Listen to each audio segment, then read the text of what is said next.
And now stand by for adventure. 3, 2, 1. In the exciting story of Manhunt on the Moon. Interplanetary investigator Colonel Bleep and his space deputies, Squeek and Scratch, floated to a stop just above the surface of the moon. They were searching for some trace of the terrible Dr. Destructo among the thousands of crater marks that dotted the strange landscape. To Bleep, it appeared that these craters might have been caused by thousands of meteors crashing down at terrific speed. But many scientists believe the strange markings are the scars of a tremendous bubbling action caused when hot internal gases escaped to the outer surface back when the moon was soft and pliable.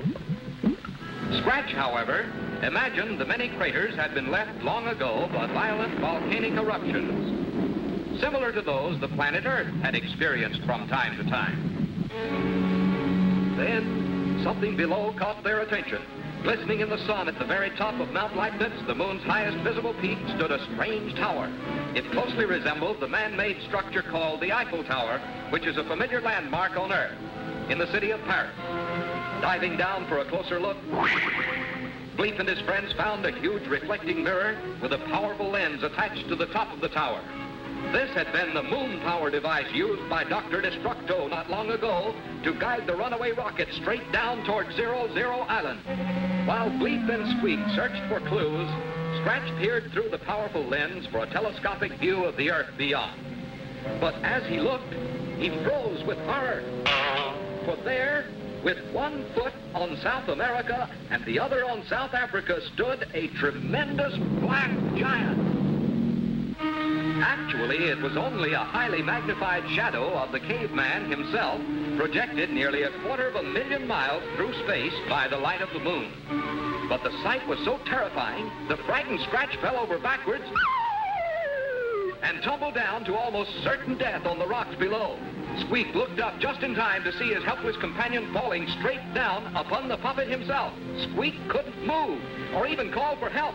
He could only cover his eyes and wait for the bone-splintering crash. He waited for the end, and waited, but nothing happened. Then Squeek opened his eyes just as Scratch gently floated into his arms. For you see, the gravity pull of the moon is only 1/6 as great as Earth, so Scratch almost floated down that great distance like a feather to land unharmed in the arms of little Squeek. Suddenly, Bleep urgently signaled his companions. He had found still another clue.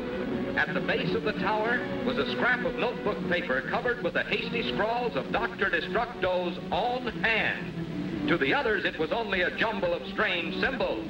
But to Bleep, this was a flight plan, Destructo's own flight plan. And it told the colonel exactly where this master culprit had gone.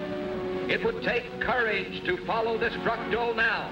For Bleep knew this place, knew it too well, and he was sure that fantastic terrors would be waiting out there.